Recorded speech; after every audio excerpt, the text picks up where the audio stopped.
More magic has happened. I can't remember where I left off yesterday. We can tell where we're at today. Really? I am that freaking close. Oh no, that's good. That clearance is good. Okay. Oh, we're there. Alright, so if you haven't still seen what's going on here, this part will be cut off more or less from here down. This is just a bolt to the damn bench when we go to do stuff. But this will have 4 bolts. See, 4 bolts down there. So 4 bolts. And that's really on the head. I gotta probably shave that off just a little bit, but that's alright. My mark was there, my cut was angled. So we've got that. We're almost clearing the supercharger. I need to hit a couple spots there. Oh. Kind of debating, do I have to actually... Because this has to bolt fully down. So I got to make sure that bolts. If that bolts down, that sits on there like that. I kind of want to bend a little bit. I need to probably shave this off a little. See, are they on this? Damn, they're pretty much on the same plane. I mean, I got to shave a little bit off of that, but I mean, it's not... Yeah, it's not too terribly bad. Just shave it off a little bit to where it'll be a little flusher with the process.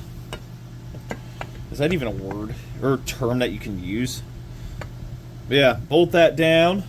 That's clearing supercharger. May have to just, you know, shave that a little bit there. Yeah, just do some clearance work. That clears the exhaust perfectly. This will have to be cut back here. Well, I may need to make a mark on that. Whatever I did with that marker of mine. I'll probably ate it again. Oh, wait, nope, it's hiding right here. We'll have to make a mark there when the time comes. Probably just bring it straight up here. Oh, that's going to be way too close. Yeah, we'll bring it back here to that corner. A nice little bolt hole right there is where something's going to be. Along this thing here, we're going to like try to bolt it down into here and here and maybe down into here, over here, out of that bolt's way. And then the supercharger will have its own bolt. We'll drill and tap into this. And then somewhere along the lines here, there's going to be 4 bolt holes. What I need to do is I need to fit this up against it, put some like paint or something on this. Splat it down, and then that'll mark it on the other side for me to drill through, and that'll do. So that's what's happening. Sorry I'm not showing any hyperlapsing. It's kind of a boring thing, but you get the process of building a custom saw like this. It's pretty filming. I love to do it. But man, it does get in the way, so you just have to bear with me. There'll be more exciting stuff to go on when hopefully it's on the bench, making, you know, screaming sounds and good screaming sounds, not it's screaming that it wants to explode sounds. So you get what I'm saying. But that's what it's after and everything. So, all right, let me clearance out a few things here, and then we will go from there. More updates. Alright, so I've been doing a lot of off-camera stuff here. And, so what's going on, I'll get y'all in here so you can see. To do these holes here, I put red paint on the block, the backside of the block, where the holes were. I marked it first, and then took the paint, put it on there, pressed it, tapped it down with the hammer, had 4 hole spots. And somehow I managed to get them all lined up pretty decently. This one I had to just barely ream the hole out, so it's a very, very exact fit for, you know, not having an engineer. Yeah, got a cat, but also scratched myself with the aluminum bits here. So, now we're not just looking at my hand the entire time. So that's what I did here. Had to shorten these bolts, went with pan head ones because of, you know, you're gonna have to clearance some stuff. I also had to chase all these in the block, all these holes in the block and everything. Why aren't you going all the way down? Y'all just fit in here a moment ago. Unless I've got like one in a different hole or something.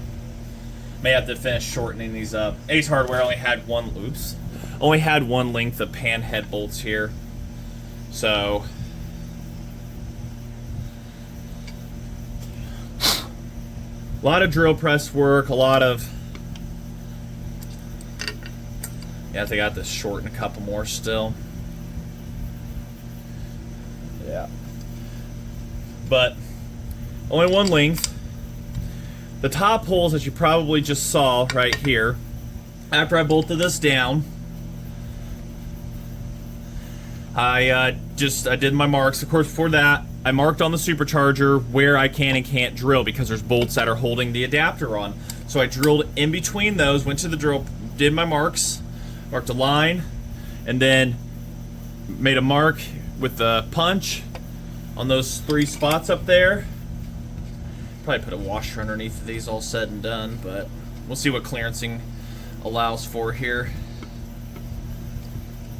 Yep, there we go. No, that one's a little picky, that hole. But I had chase all of them with the tap and make sure everybody's a little happy and stuff like that. There we go. Everybody's happy. So those are short end. Got these bolts up here, and I'm gonna have to do some major shortening on them. But these were all drilled in place, so each one should be fitting. Like I say, I have to shorten them. I uploaded a short on how I do that, so if you didn't do that, go ahead and check that out. But you can see, those are drilled and tapped. I'm going to have to measure how far I've got to shorten them quite a bit, as you can see there. But those all there, up here, this one's not going to have as much meat to hold the bolt on. I'm going to have to put a washer underneath of it to shim it, but that'll hold supercharger, that'll hold this side plate, and in theory this will help keep this belt, when I tension it and anything, from wanting these two just coming together, because it's going to want to rip it off with the belt's tension. So that is what this whole idea, if you haven't noticed that is what this final doing is all about. Getting support on this side so that it doesn't just collapse, because those 4 bolts holding this intake, like I've said, they're not going to be enough to hold this. I mean, I'm surprised they're enough to even hold dual carburetors and stuff from vibrating off. So, but that's what's been going on here. I have one more of these somewhere. Oh, there it is. Hardware is not cheap, but is what it is. Are you gonna thread in, or are you slightly off? Might be slightly off. I got to ream that one down ever so slightly, because when I went to drill the secondary holes, it was off ever so slightly. So we'll mark down here that we got to ream that out a little bit, which is no biggie. Pretty sure this one I'm going to have to do the same with, but that's what we're getting at here. So good progress. Double check.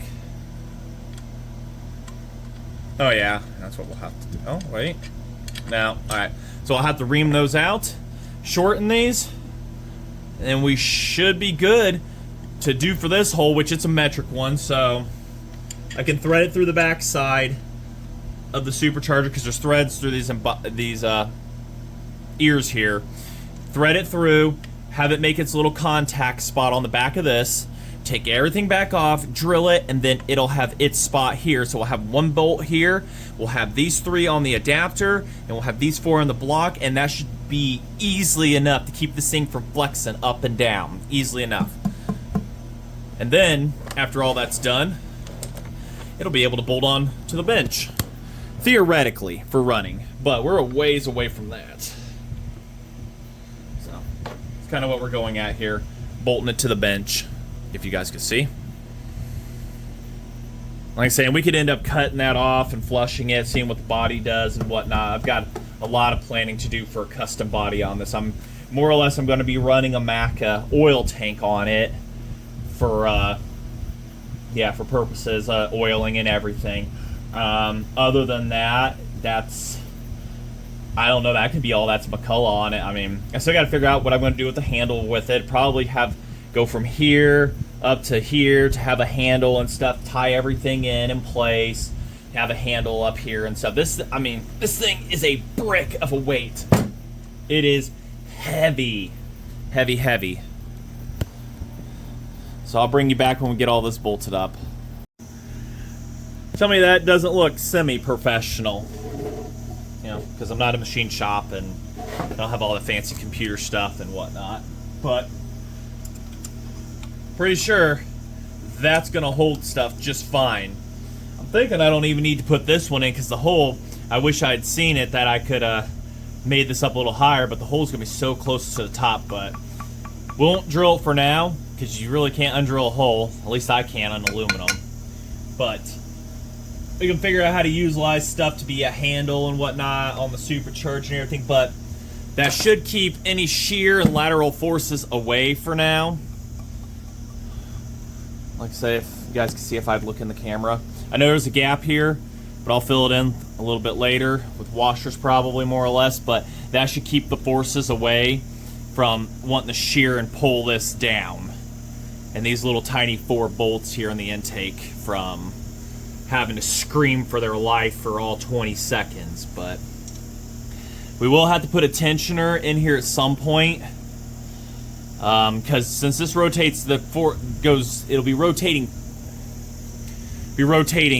this way forward. The tension is going to be on the belt over here, so back here is where you have to put a tensioner.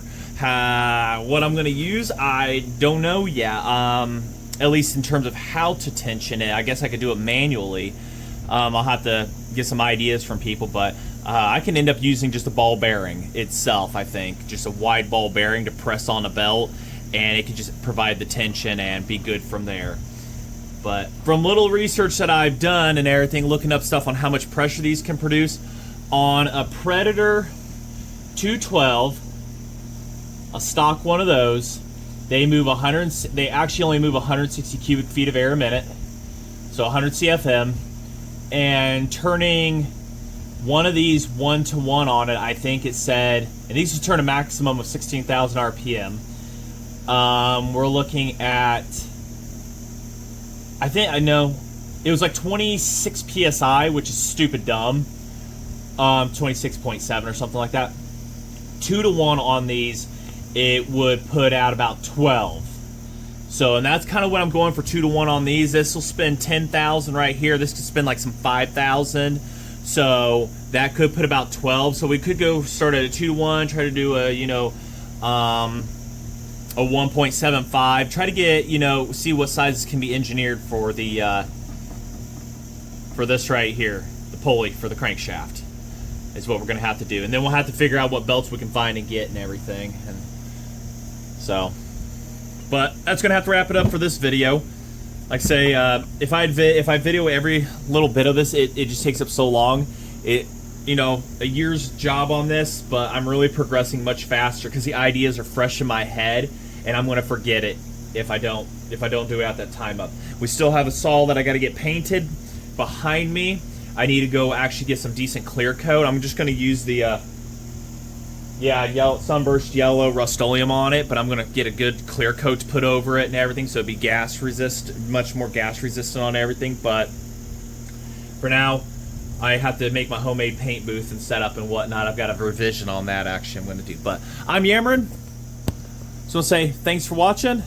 Like what you see, like, comment, subscribe. Hopefully we can, something to get running again or whatnot. And bench testing some stuff and everything. But yeah, this idea is fresh in my head right here. The expensive parts are about to come, honestly.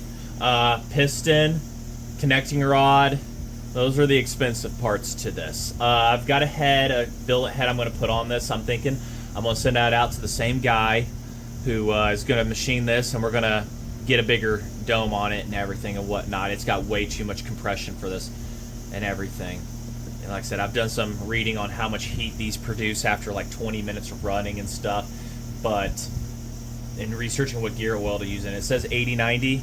I'm going to go with an actual supercharger oil. And from what one person was testing, it runs about 20 degrees cooler. Now, this thing is not going to be running 20 minutes. This thing will be lucky to run 5 minutes at a time. So 5 minutes top shut off. See how hot stuff gets and whatnot. We're really going to be running some of the oil through 20-to-1 very easily through this thing.